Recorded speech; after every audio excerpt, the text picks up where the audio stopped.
1942년 자료 임시정부에서 발표한 3.1 운동 선언문에는 틀림없이 이렇게 나옵니다.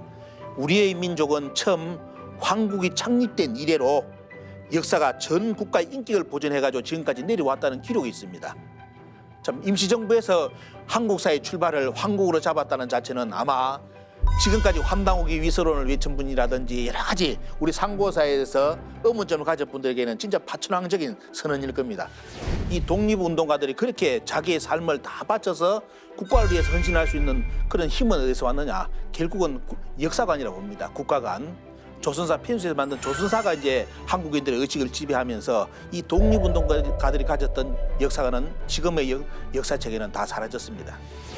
우리 역사는 황국에서부터 시작하여 대한제국까지 우리의 국맥은 단 한 차례도 단절됨이 없었다. 역사 속에서 배달이 사라지게 된 배경은 아마 일본의 강제적인 법에 의해 가지고 이 용어를 쓰지 못하게끔 이런 내용 자체를 아예 삭제시키게끔 하는 그 영향 때문에 지금 우리 한국사에서 배달사가 없어지지 않았느냐, 저는 그렇게 생각합니다. 우리 역사의 진실을 탐구하는 역사대담, 오늘도 국내외의 역사 현장에서 생생한 목소리를 전해주고 계신 분이죠. 대한사랑의 이완영 상임본부장님을 모시고 독립지사들이 전하고자 했던 한민족사의 진실이 무엇인지를 알아보는 시간을 갖기로 하겠습니다. 예, 본부장님 안녕하십니까?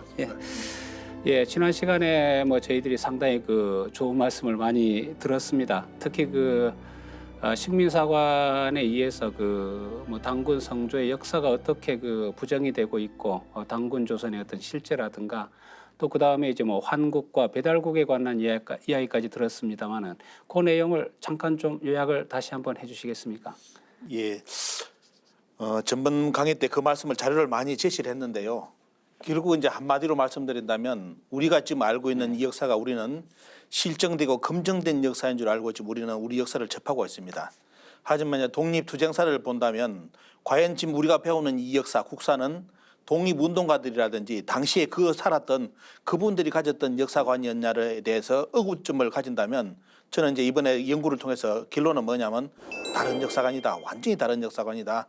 특히 저번 시간 때 많이 이야기되었던 이 우리 상고사, 우리 민족의 역사의 상고사 부분에 가장 큰 비중을 차지하고 있는 단군 조선과 그 이전에 이제 배달국, 황국에 대한 것이 실제로 이제 우리는 그것이 옛날부터 없었던 역사이기 때문에 신화인 줄 알고 있었는데 그것이 아니라 대일항쟁기까지 독립운동가들의 니리 속에는 아주 명백하게 그것이 역사적 사실로서 박혀 있었다는 것. 그래서 참 제가 두 마디로 정리를 해본다면 대한민국 임시정부에서는 어떻게 이야기했느냐. 황국의 역사부터 우리 한국의 역사는 황국에서부터 지금까지 대한제국까지 전 국가의 인격을 보존했다는 표현을 했습니다. 그리고 이제 제중국 한국 독립당에서는 어떻게 표현했냐면 황국부터 대한제국까지 단 한 차례의 단절됨이 없이 우리 역사는 왔다고 이렇게 아마 이 두 마디로서 모든 것을 대변해 주지 않을까 이렇게 생각을 합니다. 예, 오늘도 시작부터 아무래도 상당히 좋은 자리들을 갖고 와가지고 말씀해 주셔서 고맙습니다. 아무래도 이제 식민사관을 통해서 이제 한민족의 고대사가 이제 왜곡이 됐다. 특히 주요 핵심 내용을 우리가 보통 많이 이야기할 때는 북쪽으로는 어떤 중국이 설치한 한사군 문제가 아무래도 있고 남쪽으로는 일본이 설치했다는 임나 일본부의 문제가 상당히 많은 논란이 되고 있는 것 같습니다. 요즘에 와서는 거의 어느 정도 이제 정리가 된 듯하지만 그래도 계속 살아나는 게 아마 맞습니다. 그런 내용인 것 같습니다. 그건 어떻게 본다면은 한민족의 역사가 어떤 식민지에서부터 시작이 됐다. 이렇게도 이제 우리가 볼 수가 있고요. 그런데 이 한사군의 위치가 조작된 걸로 밝혀진 건 사실이죠. 예, 맞습니다. 예. 저번에 이제 저 첫 강의 때 그때 이제 제가 자료를 두 가지를 보여드렸죠. 보면요. 이 조선 사학회 자료, 거기서 이제 20년대 우리 한국인들에게 가르친 역사 자료를 복사본을 떠왔는데 여기에 이제 우리 상고사가 적혀져 있습니다. 이렇게 이런 내용을 가르쳤는데 그리고 이제 조선 일반사, 이 책도 어느 에서 보면 그때 한국 사회 대중화된 우리 역사의 기본적인 맥이죠 보면요. 조선 총독부가 조선사를 만들어 가지고 보편하기 이전에 벌써 이런 책 내용이 한국인들에게 이제 이렇게 내리 속에 들어갔다는 내용이 중요한 건데 이 두 가지 책만 보더라도 참 살펴볼 수 있는 게 뭐냐면 방금 말씀하신 것처럼 말 그대로 이 한국의 역사, 고대사의 역사는 중국의 식민지부터 그리고 일본의 식민지부터 출발했다는 기자조선, 이만조선 그리고 낙랑군 그리고 임나일본부가 이 두 가지 역사책에는 아주 뚜렷하게 살아 있습니다. 이것을 일본이 왜 그렇게 역사를 왜곡할 수밖에 없었느냐 하는 것은 저번에 이제 교수님과 대화 나눌 때 결국은 일본이 우리 조선 사람들의 머릿속에 심어주고자 했던 것도 뭐냐 황국사관이었다. 말 그대로 일본의 역사의 중심으로 조선인들을 교육시키다 보니까 결국은 일본 입장에서 가장 먼저 없애야 될 중점적인 인물은 당군이었다. 그래서 결국은 당군이 한국사에서 사라지고 그러다 보니까 당군 이전의 배달이라든지 황국 자체도 같이 그냥 도매금으로 역사에서 신화의 역사로 그냥 지금 다 없어진 건데 보면요. 근데 이제 저번에 살펴본 것처럼 실제로 없었던 것이 아니라 실제로 살아있었던 부분이었고 그래서 이 자료를 보니까 참 이 내용에 말씀하신 것처럼 지금 뭐 낙랑군 이전에 기록을 보니까 이런 내용이 있습니다. 참 그때 일본이 이제 쭉 역사를 기술해놨는데 그 중에 이제 표현이 뭐냐면 이 두 가지 책 내용이 있습니다. 보면 북쪽은 중국의 영토, 남쪽은 일본의 영토라는 아마 이제 화면으로 나갈 겁니다. 보시면 나오는데 이 내용이 캡지입니다. 이 내용의 캡지가 여기도 틀림없이 어떻게 써놨냐면 북쪽은 진화의 영토고 남쪽은 일본의 영토라고 써놨습니다. 예? 결국 이제 그러면서 이제 이게 어떻게 기술했냐면 그러면 북쪽이 왜 중국의 영토냐 하기 위해서 여기에 책의 내용을 어떻게 쓰냐면 바로 한국은 고대사가 출발이 당군이 없었고 중국 사람 기자, 중국 사람 이만 그리고 평양의 낙랑군 한사군이 한반도 북쪽을 차지함으로써 결국은 중국의 땅이 되었다는 논리고 보면요. 그리고 한반도 남쪽은 일본의 땅이라는 논리는 말 그대로 지금도 살아나고 있는 임나일본부를 이게 그 역사를 기술하면서 이 내용을 들이댔는데 문제는 저번에 제가 말씀드린 것처럼 이대로 지금 한중일 역사전쟁에서 지금 이대로 가고 있다는 것이 현실적으로 참 문제입니다. 중국은 동북공정을 해가지고 북한까지를 자기들 고유 영토라고 표현할 정도로까지 이 정도로 역사가 지금 갔는데 보면요. 거기서 우리는 지금 아무런 대응을 하지 못하고 근데 최근에 이제 갈목할 만한 내용은 뭐냐면 그렇게 우리는 언어에서 보면 참 등식이라 표현할까요? 뭐 이만조선 한사군은 말 그대로 북한의 평양 땅에 있었던 걸로 완전히 이거는 영원히 변치 않을 역사라고 이렇게 생각을 해왔습니다. 그중에 이제 낙랑군에 관련된 내용 그러면 그 낙랑이 우리나라 삼국 사기에 있느냐? 없거든요. 낙랑국이 있지 낙랑군은 없습니다. 그런데 왜 어떻게 낙랑군이 우리 역사에 들어오게 됐느냐? 이런 배경이 결국은 이제 조선 총독부에서 심어놓은 식민사관의 영향, 말 그대로 한국의 고대에서는 중국의 식민지부터 출발했다는 논리를 심기 위해서 그 내용을 만든 건데, 근데 그렇게 탄탄했던 평양에 낙랑군이 있었다는 그 내용이 최근에 많은 자료가 도출되면서 지금 흔들리고 있습니다. 특히 이제 북한에서 직접 발굴까지 해가지고 그 시대 때 우리는 낙랑군이 아주 평양 땅이 아주 이렇게 발전된 나라로서 있었다고 학교에서 배웠는데 북한에서 최근에 발굴해 본 적 그게 아니라 그 시대 때 낙랑군이 있어야 될 그 땅에 아주 고구려의 고급 문화가 이제 자리 잡았다는까지도 유물 발굴이 드러납니다. 유물도 거짓말을 못하기 때문에 그대로 드러나고 있고요. 그리고 이제 특히 이제 가장 큰 충격적인 내용은 뭐냐면 이번에 인하대 이제 고조선 연구소에 계시는 문승재 박사님이 저서를 2권을 내셨는데 그 자료를 아마 참분조를 하시면서 공부를 해보시면 많은 걸 얻으실 건데 그분이 이제 이 낙랑군 유물의 말 그대로 가장 중심적인 인물 세키노 다다시라죠. 세키노 다다시의 일기라든지 그때 그런 내용을 이번에 번역을 해가지고 역사책으로 내면서 많은 국민들에게 충격을 줬습니다. 그중에 이제 우리는 평양의 낙랑 유물이 틀림없이 나왔기 때문에 낙랑군이 평양에 있었던 거 아니냐 이렇게 이제 생각했고 그중에 이제 낙랑 태수장이 있었죠 보면요. 태수장이라든지 직접 찍는 도장이라든지 이것이 거기서 발굴됐다고 했는데 이제 이분이 연구한 결과를 보니까 어떻게 나왔느냐. 1922년 자료에는 1922년 10월 30일 조선 총독부 박물관에서 낙랑 태수장 복리를 고가인 150원에 매입을 했다. 1931년 12월에는 낙랑 태수장 복리를 100원에 매입했다. 34년에는 낙랑 대윤장 복리를 100원에 매입했다. 어느서 이게 발굴이 아니라 현지 발굴이 아니라 매입을 했다는 내용이 나왔고요. 특히 이제 그 중에 가장 중요한 세키노 다다시 이분의 일기가 번역이 됐는데 참 너무 충격적입니다. 어떤 분은 그게 아니다 하는 지금도 아니라고 주장하는데 이걸 일기를 읽어보신 분들이 전부 다 하는 말이 낭낭군 게임은 끝났구나 이런 말을 하는데 그 중에 한 예를 제가 한번 세키노 다다시 일기를 한번 읽어드리겠습니다. 그 대정 7년 1918년 3월 20일입니다. 날씨도 맑았다고 써 있고 보면요.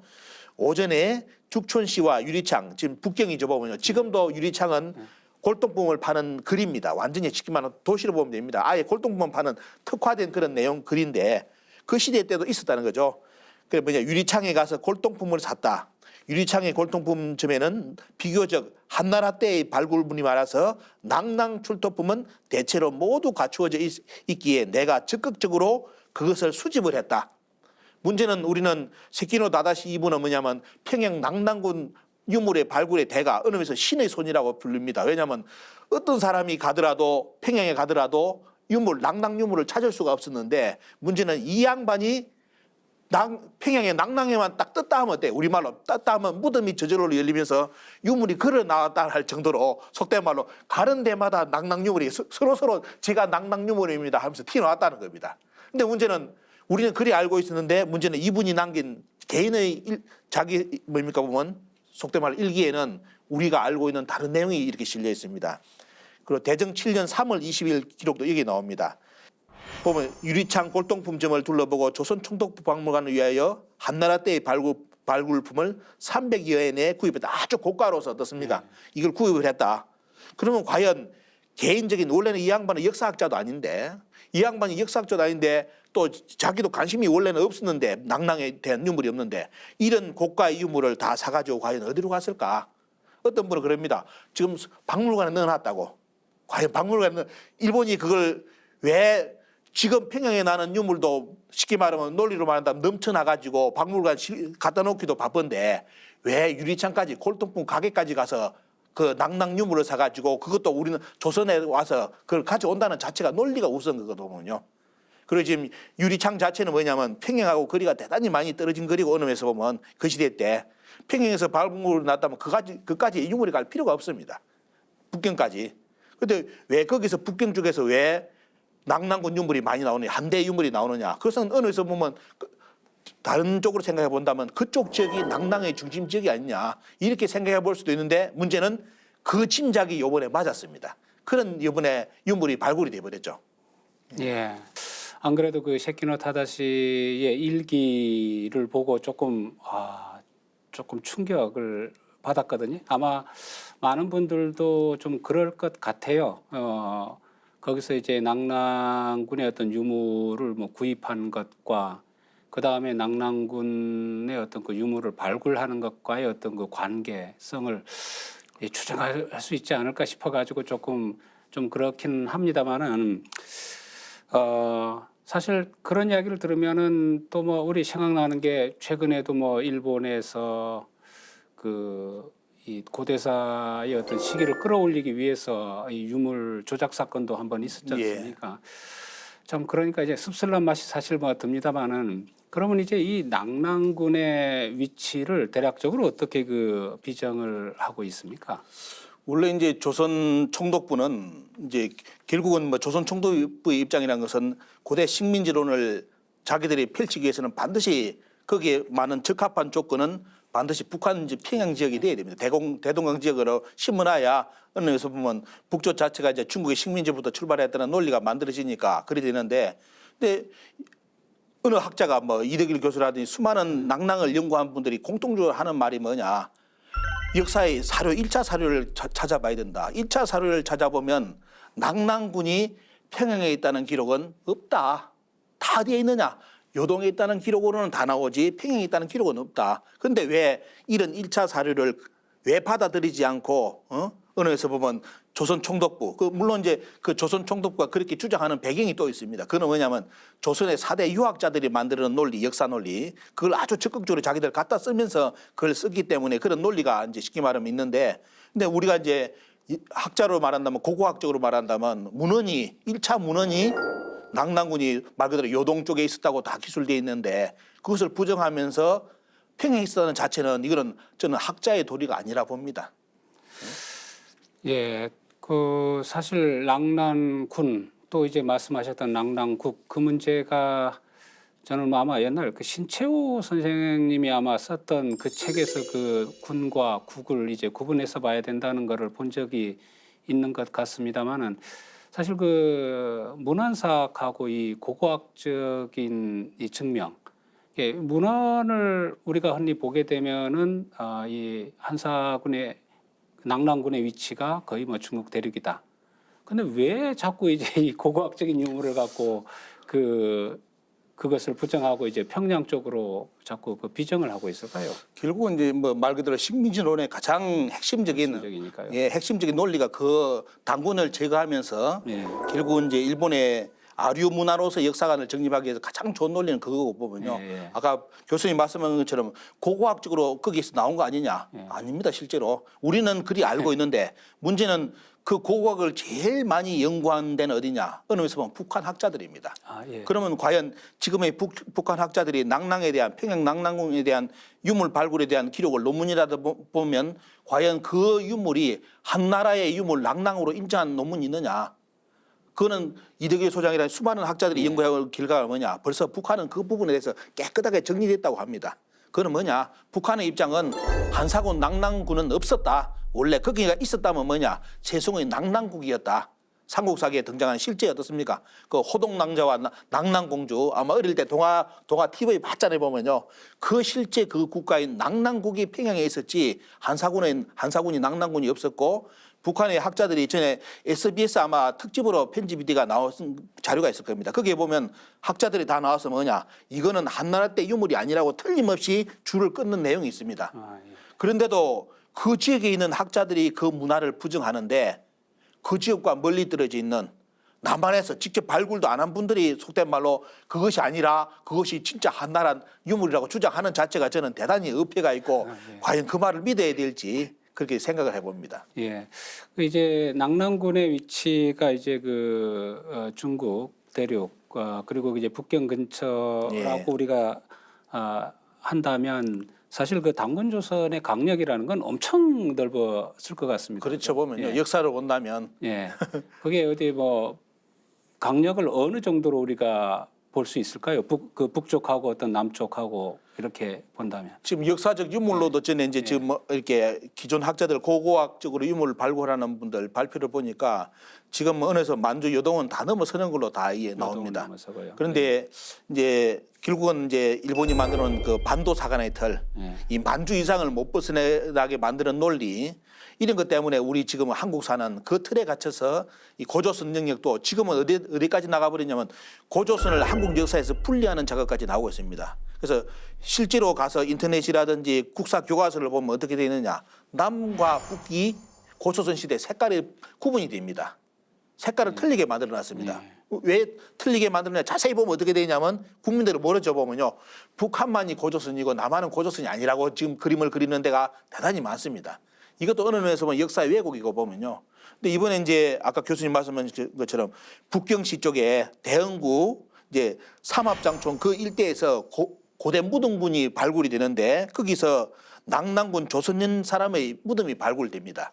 거기에 진짜 말 그대로 한사군에 우리가 말하는 한사군은 유물에 낭랑 유물이 거기서 나오기 때문에 뭐 누구나 다 이제 이 유물을 보면서 이것이 결국 낭랑이 여기 있었던 거 아니냐고 이렇게 나옵니다. 그러다 보니까 지금 한국사에 어떤 일이 벌어지고 있냐면 벌써 그것을 아는 분이 어떤 이야기를 했냐 최근에 이상한 주장이 나옵니다.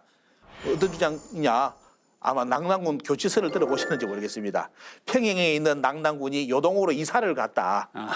그 내용을 요즘 최근에 모 학자가 학술 발표를 했는 걸 들었는데 문제는 뭐냐? 더 충격적인 것은 그 내용은 벌써 대항쟁기 때 일제시대 때 금서롱이가 발표한 자료입니다. 이만희시류가 직접 발표한 자료 중에 교치설이 나옵니다. 결국은 뭐냐면 그 시대 때 유물 발굴해 보니까 결국은 낭랑 유물이 요동에 있었다는 걸 증명하는 건데 문제는 지금의 논리를 포기를 못하니까 평양에 있는 낭랑이 저쪽으로 요동으로 갔다. 저는 그걸 보고 배꼽을 잡았거든요. 왜? 그 낭랑이 속된 말로 이사를 요동으로 갈 때 고구려는 아주 강력한 나라였습니다. 그러면 그 낭낭이 코너에 몰려가지고 이제 속된 말로 그 물어날 때인데 문제는 뭐냐? 저 같으면 낭낭이 평양에 있었다면 저는 제가 낭낭 사람이라면 남쪽으로 이사 갑니다. 이 남쪽으로 이사가 밑으로 내려가지 그 막강한 고구려하고 전쟁을 해가지고 이겨가지고 요동으로 갈 이유가 없거든요. 근데 문제는 뭐냐? 그런 논리적으로 있지도 않는 논리를 가지고 낭낭군 교치설을 지금 주장하려는 역사학계의 움직임을 보니까 너무 개탄스럽고 인정할 거는 인정하고 사료적 가치라든지 고고학적으로 다 남북이 공동 연구한다면 다 드러날 건데 왜 그걸 지금까지도 부정하는지 모르겠습니다.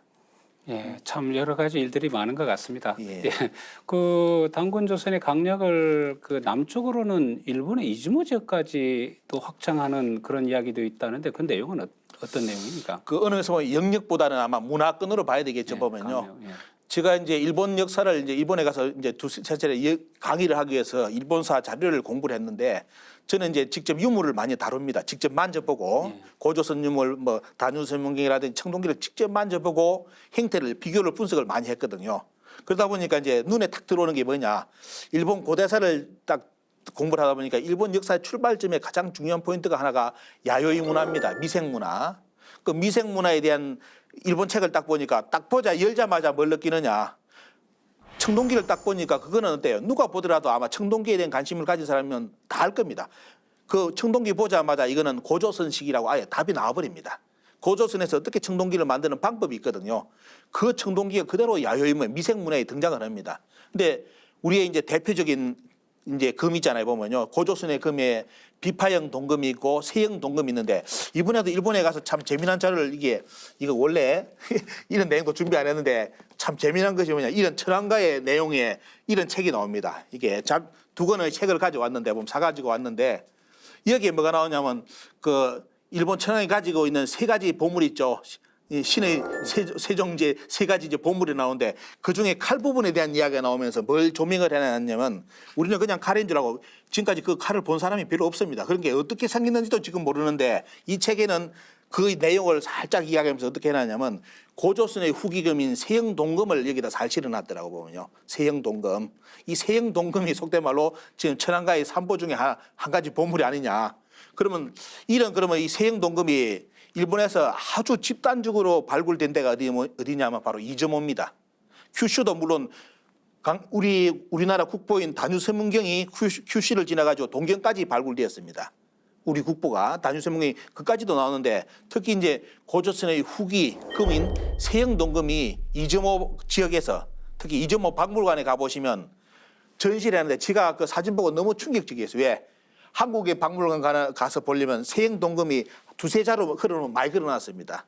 녹슬고 대부분 부러지고. 근데 일본의 이즈모 박물관 쪽에 걸어놓은 보면 세형동금을 보니까 이거는 한두 자루가 아니라 100자루, 200자가 쫙 자루가 걸려 있으면서 아주 생생하게 나라에 살아있는 그런 청동기를 전시하고 있더라고요. 근데 문제는 뭐냐? 제가 안타까운 것은 왜 그 청동금이 고조선의 세형동금, 후기금인 세형동금이 맞는데도 왜 한국의 어느 학자도 지금까지 일본의 어느 학자도 그것을 왜 고조선의 세형동금이라고 말을 안 하느냐.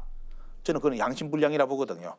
그래서 결국은 아까 교수님 말씀하신 것처럼 일본의 고대사 야요이 문화만 뒤져보더라도 거기에 나오는 유적의 형태, 청동기는 대부분이 거의가 고조선에서 만드는 방식으로 만든 그 유물입니다. 그렇다면 그 시대 때 우리는 이제 일본 역사를 이야기하다 보면 대부분 백제에서 건너간 거 아니냐. 많으면 고구려 신라 정도를 이야기했는데 유물은 그렇게 말 안 합니다. 거짓말 안 합니다. 유물을 어떻게 증명하느냐. 벌써 고조선 시대 때 벌써 문화가 넘어갔다는 것을 보여줍니다. 그래서 어느 에서 보면 단군 조선의 영역, 고조선의 영역은 그 시대 때 물론 그것을 지금의 말한다면 영토 개념이 아니라 문화권력으로서 본다면 일본까지 우리는 그때 생각해 볼 수 있다. 이런 역사관도 저는 바로 잡아야 될 부분 중에 하나라고 생각을 합니다. 그동안 그렇게 한국의 역사의 출발점인 중국의 식민지 논리 속에 기자 이만 낭낭군의 가장 핵심적인 요소인 왕금성이 결국은 평양이 아니라 요동이라는 거. 그러면 우리는 다시 이제 역사책을 다시 봐야 됩니다. 그 논리가 이번에 발표돼 가지고 지금까지 고대사 충격을 많이 이제 몰고 오는데요. 문제는 이 내용이 바뀌었다는 것을 우리 국민들이 모르고 있습니다. 조선 총독부에서 만든 조선사를 번역을 했습니다.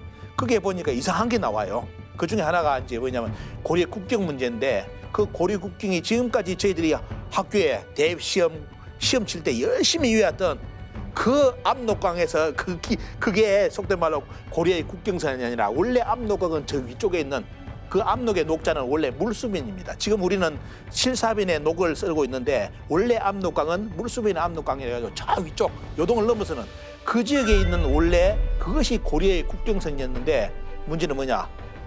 일제시대 대일항쟁기를 거치면서 그 국경선이 지금 완전히 한반도 안쪽으로 들어와 있는 너무나 좁아진 위치 속에서 지금 고려의 국경선이 표시가 되어버렸죠. 지금 뭐라는 친중, 완전 친중에서 또 극우 친중적으로 그런 학자들, 사대주의 학자들이 역사를 썼는데 역사관에 대한 서술 기록이 뭐냐면 지금의 조선 총독부가 왜곡할 수 있는 고려의 국경, 조선의 국경이라는 위화도 위치까지도 바꿀 수 있는 그 배경의 실마리를 유학자들이 제공했고 조선 총독부는 그것을 아주 가져가 100% 그걸 활용해가지고 완전히 지금 우리나라 고대사의 국경의 위치를 바꿔버렸다는 것. 이것이 현실적 이번에 연구 결과물로 드러났습니다.